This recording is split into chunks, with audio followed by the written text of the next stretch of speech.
નર્મદા લાઈવમાં તમારું સ્વાગત છે। આજે 8 જુલાઈની સવારે વરસતા વરસાદમાં રાજપીપળાની જૂની કોર્ટની પાછળ કમ્પાઉન્ડમાં આવેલું એક નીલગીરીનું તોતિંગ ઝાડ અચાનક ધરાશાયી થઈ જતા ત્યાંથી પસાર થઈ રહેલી એક બસ ઉપર પડતા દુર્ઘટના સર્જાઈ હતી।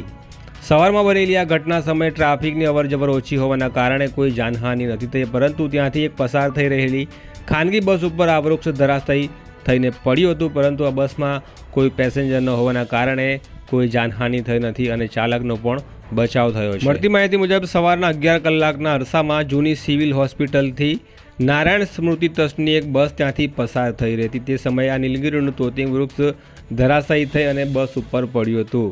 નીલગીરીનું આ તોતિંગ ઝાડ પડવાના કારણે વીજ વાયરો પણ તૂટી પડ્યા હતા અને કલાકો સુધી આસપાસના વિસ્તારમાં વીજ પુરવઠો ખોરવાઈ ગયો હતો, પરંતુ સદનસીબે કોઈ જાનહાનિ નથી થઈ, તે ખૂબ મહત્ત્વની વાત છે।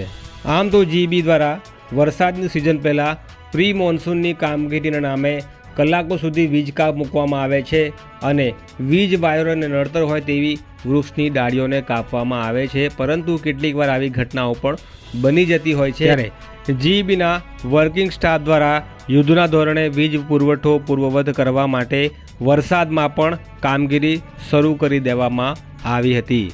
આ જ પ્રકારના ન્યૂઝ અને અહેવાલ માટે નર્મદા લાઈવની આ ચેનલ સાથે જોડાયેલા રહેજો। ફરી મળીશું નવા વિડીયોમાં।